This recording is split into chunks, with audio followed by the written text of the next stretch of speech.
Okay, we just started part 1, chapter 5.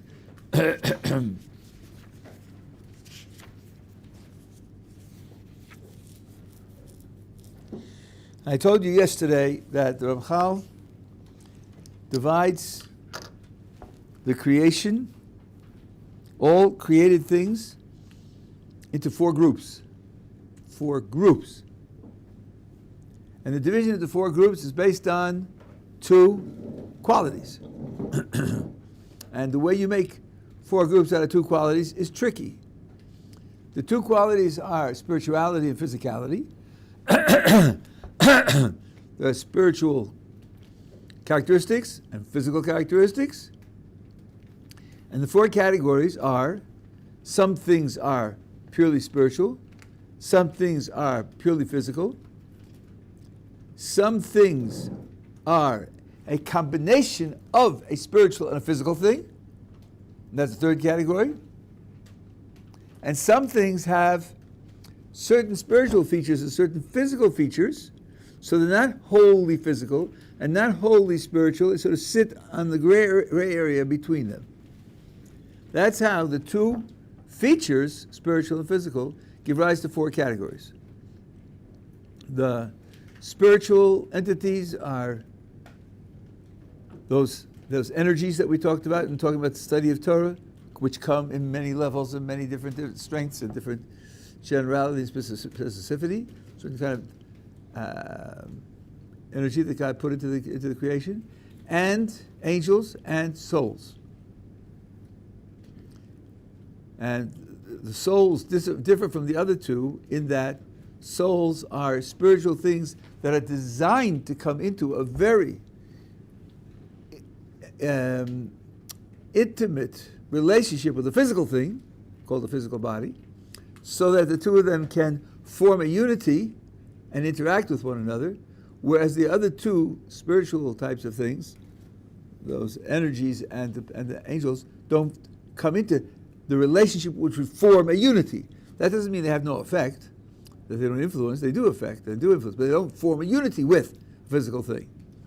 So those are on the physical side, you have the heavens and all the elements in the heavens, and the earth and all that's in it, and they're characterized by the fact that you can observe them with your senses. The creature that is a combination of both spiritual and physical, as you know very well, is a human being. The human being is composed of a soul and a body. And the creature that sits in the gray area between the physical and the spiritual is what's called shadim, where they have some spiritual features and some physical features, and they aren't consistently one or the other, but they aren't a compound. They're not a compound of a physical and spiritual thing. They're an intermediary in terms of their qualities. So those are the 4 categories of creation. Everything that is created falls into one of those 4 categories. Do you have a question? No. Okay, we're together? All right, now, Carl says, these energies that go up to the top, they are the source of everything below them. Now, I'm talking about these energies. Remember, these energies are created. They're creatures. They're no different from waterfalls and butterflies and tables. They're actually created things. It's a different type of created thing, and so on and so on. People use with the energy, all mystical, and and it's all divine, and so on and so on. Energy is like a table. It's a physical thing. It has a position. It operates on the world, and so on and so on. So it's a created thing. It's not a physical thing. It's a created thing. Now, so you have these energies, and these energies, first of all, give rise to the things below.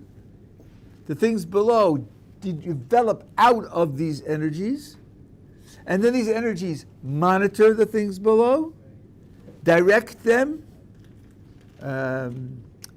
maintain their existence, maintain their qualities, which he divides into two activities: maintaining existence, maintaining qualities, and affect their growth and their health and their activities All this is dictated from above. And he stresses that this is a top-down system. It's a top-down system. So to give you a very rough analogy of what this looks like, you probably know what a 3D printer is. There are whole factories which function like extremely elaborate 3D printers. That is to say, you have a whole set of machines and raw materials, and they're powered in various ways. Then you have a computer setup which sends out directives to these various machines and monitors them. And then you have a place where you could program the computer for what you want the factory to produce. You can put in the size and the materials and the colors and the type of shellac and the baking process and whatever else that has to be done. You program the computer, and then the factory makes those things. But now, above the computer is the idea in the mind of the person who wants to have the factory produce that item. So you think of it top down, there's an idea in his mind, this is what we have to make. Now he knows how to program it, so he calls up the program and he fills in the details in the program according to what he wants to have made. And then that program activates the machines, and the machines go through the processes, and then at the bottom you have the item that comes out. That would be for the process of bringing it into existence. But let's suppose that there have to be test runs to make sure that it's working correctly. And suppose that corrections would have to be made if the test run doesn't work appropriately. So then the automated machinery would not only produce it, but then take it and run it, and then monitor the way it runs, and then have to modify it in certain ways to make it run better, and so forth and so on. All this is a top-down process. With everything in the world, other than man, everything that happens originates in the highest energies and then floats down from there to the final existence, operation, development, growth, and testing and modifying of the things on the ground floor. That's true for all the inanimate objects in the world. It's true for the plants. It's true for the animals. It's not true for man. The reason it's not true for man is because man has free will. And since man has free will, not everything that he does is programmed from the top down. Everything a squirrel does is programmed from the top down. As far as the Ramchal has written, as far as I know, that holds true also for angels. It's programmed from the top down. Man with free will does things which aren't programmed from the top down. Causation isn't starting with the energies and then forcing it to come out in a particular way. What the highest energies do is maintain the existence of a person with the capacity of free will. That's true. If there weren't that input, he wouldn't exist, and he wouldn't have that capacity. But the capacity is precisely to make a decision on his own, not to be programmed. So, the first exception to the top-down picture is human beings with free will. Now, what do human beings do with free will? Well, free will is an operation of the soul and body together, and the free will decision is that the body should move in a certain way. And the body moves in a certain way and pushes the physical world around. The access that we have for free will is to push the physical world around in certain ways. So, if you think of this top-down picture, human being at the bottom has the ability to cause a sideway effect. He can affect something else, let's say on the same lowest level that he's on, in a way that isn't top-down, it's horizontally from him to that other physical thing. That's the first exception, but there's much more to be said, yeah. I'm just wondering if I'm reading Chovos Levavos right now, and it's talking a lot about the duties of the heart. Are those also part of our free will, part of what is within our free will, or is that considered, because you said move the body in a certain way, is part of what our body does? Is that considered part of what our body does? Okay, I mean, every concept has gray areas, and if we start asking about gray areas, we can spend the it's just something you need to know. But I think that to a certain extent that is true. If you think about an exciting idea, your heart will pump faster. If you read an exciting book or a frightening book, you know very well that your heart will pump faster. So if you go running, your heart will surely pump faster. So you definitely can do that. Now there are people in the East who practice certain types of meditation, which has been verified by experiments. They've been able to train poor, simple-minded, unsophisticated Westerners to do the same thing by using feedback techniques. So your alpha waves coming out of your brain, which they can control, so can a human being control. You just have a meter that reads the alpha waves, and on screen it shows whether they're coming or not, and the person learns, well, when I do that, what's that? I don't know exactly. I just sort of do it, and then I see the alpha waves come on. And when I don't, the alpha waves don't. He learns to control his alpha waves also. So there's no question that you can decide to do things with your body with certain techniques. For some people, lowering their blood pressure is like raising his hand. He just does it, And some people who wiggle their ears, right? People who can't imagine what they're doing. They can't imagine how they do that. People who can't sort of go, but the ears don't move, and they can't imagine where are those muscles that they're using to move them. You don't have control of them. You could learn to have control, but you don't have control. So these things all are part of the use of free will to manipulate the body in a certain way. Okay, but now comes something even more, general and it aggrandizes the position of a human being, because the relationship between the top forces all the way down to the bottom is a continuous connection. I don't know if you've seen movies of the Second World War where they have troop transport ships, and then they have to go, the ship can't go in close to shore. They have little boats, and have to climb from the ship down to the boats. And when you climb down, it's something called a rope ladder. And a rope ladder is a rectangular array of cords down the whole side of the ship, and then you have these guys climbing down to the bottom. So imagine this, it's a lattice of ropes hanging down. Now if you grab a rope at the bottom and you shake it, that shake will communicate motion up the ladder. It will only be horizontal, because the things that you're touching are connected up. So when you move something below, that gives you access to moving things above also. Now when you move something above, so then that motion translates down, because that thing above is connected sideways to other things that are out of your reach. So a human being can have an effect on a great part of the system as a whole. Not just on the bottom. He has horizontal effect on things on his own level, but he can have an effect on things that are translated into an effect on things that are distant from him. That's the second point. And the third point is, all of this that we've been talking about now is the use of free will to perform an action. But there are spiritual ways to interact with the rope ladder.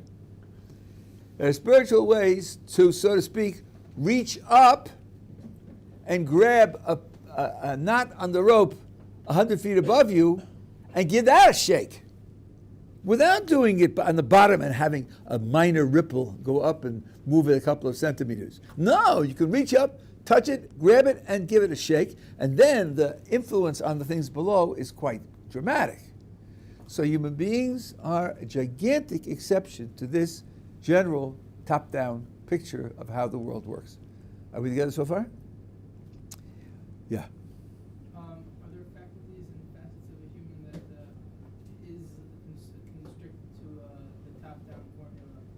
I'm not hearing you. Say it again. Are there parts of a human being and aspects to him that are completely within the boundary of a top-down formula? Oh, okay. That's the next point I was just coming to. Now, There was a period of time when my students challenged me. They said, "You're talking about free will all the time. We heard that free will decisions are only made between good and evil. If you're making a decision between two options and neither one is better than the other, then you're just like a squirrel. You don't have any free will." So I said to them, I don't like that idea. Philosophically, I would oppose it. Show me a source. If you show me a source, then I'll give up my philosophy and I'll accept it. But in the meantime, I'm not accepting it. Well, none of my students ever showed me a source. I found it myself, which is a little better, I guess. This book, The Way of God, in some editions has an additional essay called Mamar HaLikorim, Essay on Fundamentals, which is to a certain extent a kind of summary of the book with a couple of extra ideas in it. And there he says explicitly that decisions that you make between good and evil are free decisions, and if what you call the decision that you're making is not between good and evil, you are identical to an animal. You are no different from an animal. It's all top down. Okay, so then I said, fine, can the philosophy. That's the truth. But it's worthwhile here adding in an idea from the Chovos Levavos, which could perhaps recover that area which we just gave away to top down by extending our concepts of good and evil to reach to that as well. Let's see. Decisions between good and evil are free willed. And the other ones are not. Like what? Well, Wheaties or Cheerios for breakfast? Doesn't really matter. Shall I wear my brown suit today or my black suit today? Doesn't really matter. I'm walking to a certain place. There are two paths. They're equally long and equally interesting. Which one shall I take? Sometimes I take this one. Sometimes I take that one. Of course, I don't move like a robot. I decide, today I'll go this way. But it doesn't really matter. So, that being the case, these are the kinds of decisions that don't matter. And since they don't matter, according to the Ramchal, you don't have free will. It's all top-down programming. But let's think about these kinds of decisions. Let's see whether we couldn't discover in these decisions also some features which might distinguish the two possibilities in terms of better and worse. Here's a very, very important general idea, which all of our literature agrees with. When you do something, when you perform an action, it has two effects. The action has effect on the people around you or the environment around you, and the action also has an internal effect on building your character, for better or for worse. There's a double effect. When you decide on an action, you have to take into account both dimensions. Contemporary ethics for the last 50 years has been almost oblivious to the inner dimension. In ancient philosophy and even medieval philosophy, the idea of virtue was a moral idea of great importance. What is virtue? How do you achieve it? Virtue has sort of almost completely dropped out of discussion. We're interested in justice and benefit, utility, and so forth and so on, but it's dropped out. Now, if you undertake the responsibility to build your character with the actions that you do, I think you'll find that many of the decisions that you make, which you thought were trivial, which you thought didn't matter, will in fact matter. I have a daughter and grandchildren who are Slonim Chasidim. They have a motto: if you really like it, don't do it. If you really like it, don't do it. Well, Lahavdil Elav Havdalos Ben Torah Latome, William James, the great American psychologist and philosopher, wrote a book called Habit, and in it he talks about building good habits, and he says, every day I try to do something irritating, not irritating to other people, That's what you get on college campuses today. No, irritating to myself. Because the ability to do something that's irritating is like a muscle. And if you don't exercise it, it won't be strong. And then when you have to do something and it's irritating, you might not have the willpower to be able to do it. So, here he's telling you, let's see, Cheerios or Wheaties? Which one do I like better? I'll take the other one. Because I want to build my strength to be able to do things that aren't my top pleasure. Well, if you do that, then maybe Cheerios and Wheaties won't be a trivial decision. It won't be something that has no consequences. It's Sunday afternoon. I am up to date in all my responsibilities. What should I do Sunday afternoon? Well, I can go play chess. I have friends that I play chess with. I could climb a mountain. Let's see, chess or mountain?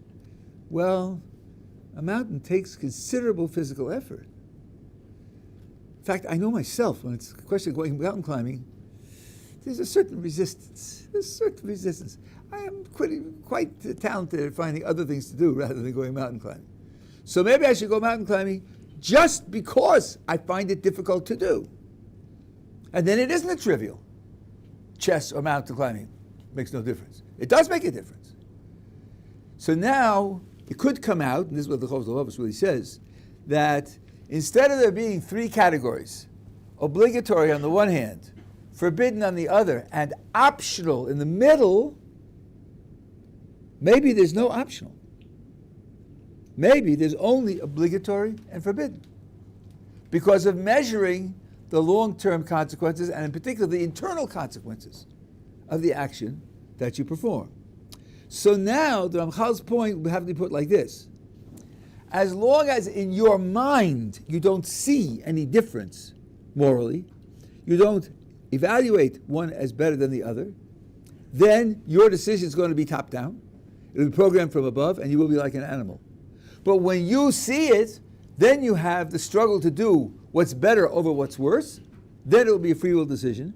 And the more you learn about life, the more you learn about your own development, and the more you learn about Jewish responsibilities for the way you live and your development, the more responsible you will be. The more of your life that will actually be under the control of free will decisions. And it could come, eventually, to the point where every decision you make is free will. You could develop into such a situation, which is what the Gottleib says. The Gottleib says, in the end, ultimately, there aren't three categories. There's no middle category. In every decision, there's something that's obligatory and something that's forbidden, and that's what you're deciding between. So the Ramchal, what the Ramchal says will be true for almost everyone, and true for most of us before we come to understand in depth the stakes that we possess in the decisions that we're making. But it could develop to the point where everything that you do comes under that ground. I'm going to tell you two stories to illustrate this, and then we should discuss it. A Hasidic Rabbi was receiving people, as they do. One guy comes in and says, Rabbi, I was about to die, and I promised 400 rubles to charity if I recover, and miraculously I recovered, and here my 400 rubles, puts it on a table and walks out. Next guy walks in and says, Rabbi, I have to marry off my daughter, and I have a shidduch, a match for her, but the cost of the whole package is going to be 400 rubles. So the Rebbe says to himself, he gave me 400, he's asking for 400. That's pretty obvious, right? And he hands over the 400. 2 minutes later, he sends out his private secretary, get that guy, bring it back. Brings it back, he says, the Rebbe says, put the money on the table, puts it on the table, and says, wait outside. Waits outside for 2 hours, then he calls the guy back in, he says, yep, take the 400 rubles and marry off your daughter. Okay, he goes out to marry off his daughter, but the private secretary, the Gabbai, says, Rebbe, what happened there? He gave it to him, he took it back, then he gave it back again? What was going on? He said, I gave him the 400 rubles, and then a thought occurred to me. There's another way to use 400 rubles of charity. You could make it into 20 donations of 20. There's something called the marginal utility of money. The more you have, the less each dollar is worth. So, maybe I'm making a mistake. Maybe I shouldn't give it all to one person. Now listen, then he said, I know that one of these ideas is coming from the good inclination, and one is coming from the evil inclination. I have to figure out which is which. So you think, well, wait a minute. Both are give it away. He's not tempted to invest it in AT&T. Why would one be good and one be evil? Because there's a difference which makes one better than the other. He's following it from the point of view of the Chovos Levavos. And then he said, so the Rabbi said, well, how did you figure it out? He said, I'll tell you how. Because the second thought came to me like this. No! Don't give all 400 to one person. Don't do that.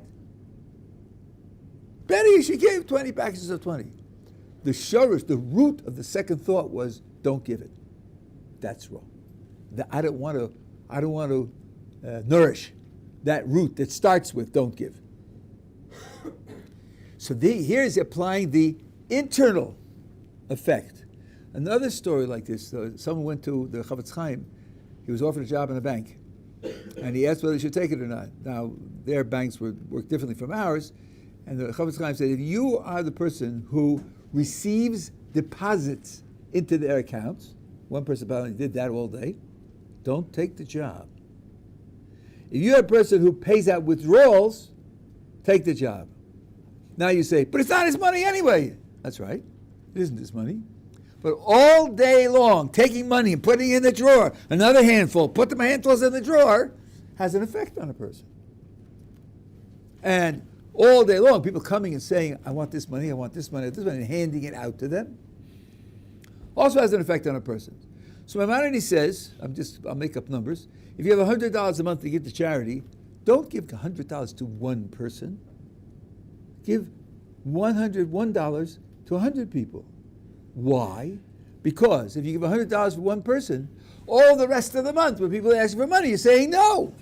And you're training yourself to say no. And you're training yourself to be hard. You're training yourself not to be overly sensitive to what they're asking you for.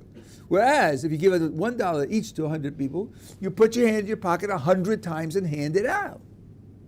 So these are all examples of how the actions that you perform have an effect on your own development, and that's a responsibility that we have. I do want to say one more thing before I take questions. Now, why are we responsible for the inner character that we have?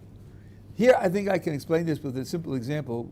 It may not sound familiar to you when I say it in the abstract, but when I give you the example, I think you'll see that I'm appealing to something which you know and which I think everybody agrees with. I want you to meet my friend Fred. Fred has a problem. He has sticky fingers. He steals. He steals from stores, and he steals online. And that's what he does. I've talked to him about it, and he's not hearing me. He steals. Fine. I hear through the grapevine that he's going to Beijing on business. Going to be there for 6 months. So I say to him, George, in Beijing, they have plainclothes policemen everywhere. They have cameras everywhere. And if they catch a person stealing, they cut off his hand. So I recommend to you that while you're in Beijing, keep your hands in your pocket. Let it go. They monitor your computer. You're not going to get away with it. And if you don't want to be mutilated, so now for some unaccountable reason, he trusts me, and he takes my advice, and he goes to Beijing, and he's there for 6 months, and he doesn't steal, and then he dies in Beijing. Has he become a morally better person? I don't think so. He's just scared. That's all. He still agrees that if he could get away with it, he would do it. He's just scared. A morally good person doesn't just do the right thing. A morally good person does the right thing because it's good, not because he's scared or for other reasons. So if we are looking to what makes a person and the person's life a better life, it's not enough that he should do the right actions or the good actions. The development of inner moral character is part of moral success. You don't have real moral success without that. That's why virtue is important. That's why building your character is important. That's a reason why. That's an external reason why that you can understand with your own intuitions. And that's why when you talk about your actions, paying attention to the effect they have on your character is a very important aspect. The Baal Shem Tov, who created the modern Hasidic movement, and the Maggid of Mizrich, who was his inheritor, who ran the movement after him, both of them on their deathbeds were heard saying, "Protect me from pride." Out of any regal gava, protect me from pride. They had spectacularly successful lives. The last challenge was to say, "Yeah, I did a good job. I did a good job." That could spoil the whole accomplishment. If you don't recognize that all of what you accomplish is a gift from God, if you take credit for it, we spoke about the test of Adam and how we're repeating that test over and over again, the test of ego, even spiritual ego, to let go of that ego. This is what you get when you pay attention to your inner character, the way your actions affect your inner character. It's a very, very important dimension. You had a question? Okay, you had a question. When you said, I forgot which psychologist said it, but that it was the irritability is a muscle. William James, yeah. William James, can you elaborate that a tiny bit about it being a muscle? I didn't say it is a muscle. I said it's like a muscle. And just like a muscle, that if you don't exercise it, it becomes weak. And then if suddenly you need to use it, you won't get much power out of it. When you're faced with a decision, part of you says, what is this going to cost me? If you get a call at 7 p.m., somebody says, I need help, can you come over for an hour? That's one thing. If you get the call at 2 a.m., and he says, can you come over and help me for an hour? I don't think you respond in the same way. You don't react. I'm saying you don't react in the same way. Your reaction is quite different at 2 a.m. Hey, I'm sleeping. 7 p.m. is fine, but at 2 a.m. So you have to overcome that. There are other times when things like that will happen. Let's say in marriage, when things happen and you know that if you respond the way you are attempting to respond now, it won't be good. Right? So, but then you say, but I can't do it because if I do it, it's going to be terrible, and I have to conquer that reflex to do that. So we face irritation very often in life, and I share with a friend of mine. If I have to do something on the computer, the computer really doesn't like me, and its attitude is, you want to do it, hey, watch me crash. Just watch. I'm not doing it for you. And I have to figure out, okay, crash this way, I'll go around that way, I'll have somebody else send me the email so I don't have to write it on my own program. It's very frustrating. I like to think about philosophy. I don't like to do things like that. So it's irritating. So if I have to do it, I have to work on overcoming the irritation to be able to do it. So if you don't do that regularly, then when the time comes when you need to do it, you're not going to be able to do it. That's what he means by exercising it like a muscle. So when exercising the muscle, it's in essence conquering your reaction to things that you have an impulse to do something else. Yeah, that's right. It's just, what it's like? It's like phobias. Well, there are people who have a terrible, terrible phobia. They can't fly in airplanes. Now, you surely know that if you drive to your destination, you're much more likely to be injured than if you go by airplane. Statistics for injury on the roads are much higher than statistics for flying in airplanes. So it's a great advantage to be able to fly in a plane. Now, how do they conquer this? One, I don't say this works for everybody, but one procedure is repeated exposure, minimal exposure. Sit in a closed box for 5 minutes. Walk up the ramp to the airplane, but don't go in. Just walk up the ramp and then walk back down. Walk up the ramp and sit while it's on the ground. But it's hard. These people are shaking inside, but they learn to overcome it, and then they can fly an airplane. So that's the idea of doing the things which you have resistance to, in order to put yourself in a much better position to be able to do what you need to do. Yeah. I was just thinking about how in Mesilas Yesharim it talks about how some of our forefathers and other great people in the Torah, I think David Melech included, forget exactly what it is, but a lot of them are punished for things he mentions that really, for us, would not be avera. And he explains that for them, because they were on such a high madrega, these were avera. And I was thinking about how that's very connected to what you were talking about in terms of there being a gray area for people who aren't aware of the consequences for either decision making, but for somebody on such a high level, they would be aware of which path or they should take. Yeah, I think that's what makes that an avera. I think that's basically right, although it's not the whole story. People who are on a higher spiritual level are judged more strictly by God. People on a lower spiritual level are judged more leniently by God. One element of a higher spiritual level is to have greater spiritual sensitivity, to know better the consequences of what you do, and so as to be able to take them into account. So for what we would do, it even crosses the line. There could be something which for us would be a mitzvah, and for them would be a transgression. Because for us, we're doing the right thing in the best way that we could do it, and for them, if they did that, they'd be doing the right thing in a way much inferior to the right way, the best way they could do it. So for them, they would be criticized for the performance, and we would be congratulated for the performance. And one is the sensitivity to the gray area. The sensitivity to the gray area requires investment. It requires self-knowledge. You have to know how your decisions affect what you do.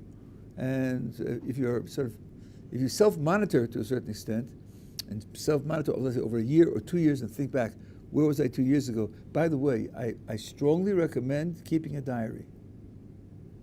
I strongly recommend keeping a diary for many reasons, but one of the reasons is this.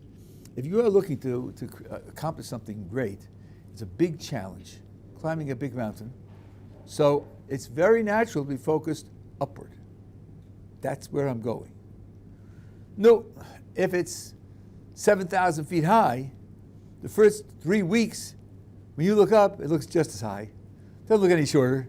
And you can get very disappointed that you're not making any progress. The trick is turn around and look down. Then you see all the ground you covered. You'll keep a diary. I promise you. You look back on it a year or two from now and look back and you say, that's where I was a year ago? That's where I was a year ago?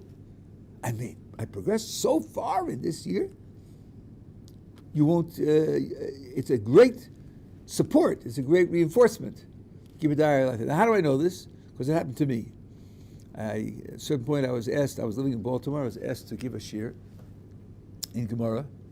And I picked Masechta Yevomis, which we're learning now in the Daf Yomi, very difficult, complicated Masechta. I prepared the first Mishnah. I had a few students who came, and one fellow was very bright, very clever. And I explained the Mishnah, and he proved to me that what I said was all wrong. It was all mixed up. So, okay, fine, thank you very much. Come back next week, I'll prepare it again. So I prepared it again, and he tied me up in knots, and I gave up the project. That's all. I'm not capable to do it. Fine. 5 years later, I decided to start doing the Daf Yomi, and it was Yevomis. Oh my nemesis, This is the boulder I can't move. So I decided, a month before it starts, I'm going to start preparing, so I'll have a head start, and I'll be able to, keep up. I opened up the Masechta. It was easy. It was easy. I had no idea how much I had progressed in those 5 years. Because I was making the progress day by day, and in increments. I had no way of calculating how much it accumulated over that period of time. So if you keep a diary and you look back at where you came from, that can give you the reinforcement that you need when you're really taking on a project which does look endless, and in a certain sense it is endless. And especially depressing is when a 22-year-old, just having completed a fresh BA, goes out to a family for Shabbos, and he has, let's say, a Friday night meal, and then it comes time to bench. No, not bench press 300 pounds. Bench, that long Hebrew stuff at the end of the meal. So they hand out the benchers, and then there's the 7-year-old sitting next to you.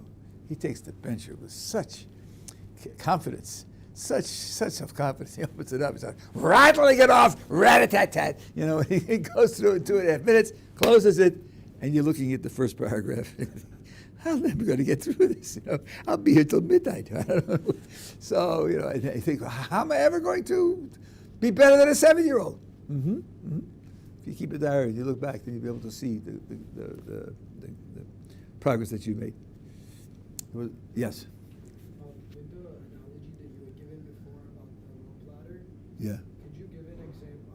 I understand the horizontal lines and how you can move right and left, but could you give an example of a type of higher energy and then how it trickles down in how each knot is? Okay, so I think the example that I gave, thought, is a type of energy that's far, far superior to programming a computer. The computer storing all the information, in a certain sense, is far superior to a machine that puts in a stamp, and a machine that drills a hole, a machine that pours oil, and so forth and so on. So this is a top-down process with different dimensions at each level, and in a certain intuitive sense, that you do have superiority there. That's what I meant for the. How does that function in like energies that are associated with Judaism? Not so much. Okay, I'm not. That's pure Kabbalah. I'm not going to do that. Yeah. So I was wondering, so for what about a choice that matters but isn't good or bad? Like, let's say I'm trying to decide whether to be a lawyer or a doctor, and I think both of those approaches, lawyer, doctor, will allow me to help people. And I'm just trying to think which will I be better able to help people, and that's a choice that matters, but there might not be a good or bad there. Well, even the way you just put it, I think it does. You just said, I want to know which way I will be better able to help people. So the one that you're better able to help them will produce more help. And if it will produce more help, then it's morally superior. So what if I think about it, Yeah. and I just end up coming to the wrong conclusion? That's part of being human. No human being is infallible. Your job is to be responsible. And in this case, to consult with other people and to gather information. But at the end of the day, you have to picture yourself being challenged. Why did you do that? And you say, well, here's what I did. Tell me what I should have done differently. Tell me a mistake that I made. It was doctors and lawyers. I interviewed doctors. I interviewed lawyers. I interviewed rabbis who know the values of the Torah. And collectively, we made this decision. What should I have done differently? Going to a prophet? If there were prophets, you could go to a prophet. We don't have prophets. So I think that's the right way. But I think that, so first of all, I was happy that I could hear it in your own words. If you hadn't said that, there are always dimensions, not always, there are very often dimensions you have to take into account. For example, as a lawyer, you will be under much greater moral strain because you will for sure be asked to do things that are immoral as a lawyer. Make the document this way so they won't understand what's written in the document, so we can take advantage of it that way, and so forth and so on. Whereas doctors, not nearly so much, are under pressure to do things that are immoral. And then you have to ask yourself, how good am I at standing that kind of pressure? And that could be one reason to be a doctor rather than a lawyer. So there could be lots of other features here that are.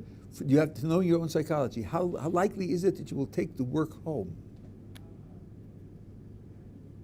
How likely is it that you'll be sucked into an 80-hour work week? In law, there's no end to how much you can do. You'll make more money. There's a case coming to court. We need all-nighters to put it together, and so forth and so on. In medicine, that doesn't tend to happen. Whatever you do, let's say you work in a hospital, whatever you do, there are 25 other doctors in the hospital who do that also, and you do it on rotation. So it's very unlikely that so then you think about your family life. If I'm going to be taking my work home and my wife doesn't have quality time with me, my children don't have quality time with me, that's a downside to it, which I have to take into account. So people with experience can help fill in all sorts of dimensions, and it's very unlikely then that it's going to turn out to be equal on the two sides. Do you get judged negatively, though, if you make the wrong decision in good faith? No, you get judged negatively if you're irresponsible. Beyond that, see, you weren't here when we talked about it, but we don't agree with Kant that what implies can. You are obligated to do things that you can't do. But when you're obligated to do X, and you fail to do X, and the reason you failed to do X is that you couldn't do X, you're not subject to any penalty. You're not subject to any critique because you couldn't have done it better. So that's why I say the way you should look at yourself is you made the decision and later someone asks you, why did you do that? You need to show that what you did was the right thing to do. You used the right criteria for making the decision. And I always say, you can say to the other person, what would you have done? How would you have had me handle it? What should I have done that would have been better? Right? And if you can answer that, then you're free of responsibility. Could I ask another follow-up? Sorry. Yeah. Yeah, it's Okay. just a little late. So, Yeah. could you apply the same logic to an atheist who tries thinking about Judaism honestly and just comes to the conclusion that this is right? I could, but my experience tells me that it's very unlikely. Because, let's say, in the last 40 years, there was something like 40,000 Jews who have come back to traditional Judaism. They come from every educational background, every psychological background, different countries and secular cultures. And there are even Haredi Jews who are masters of every secular discipline. I have two friends. I had another third friend. All three had PhDs from MIT, two in science and one in math. Right? So if you made your explanation and you think, oh, they made this mistake and they didn't miss that, and they didn't think of that, you're probably not getting the right information, because these are very, very smart people. You're not going to get a PhD from MIT, I don't think. It's very unlikely. So that they did their exploration and found the reasons that showed them that it's wrong. My guess is the exploration was done in an inefficient or non-objective manner. So it's unlikely. Okay.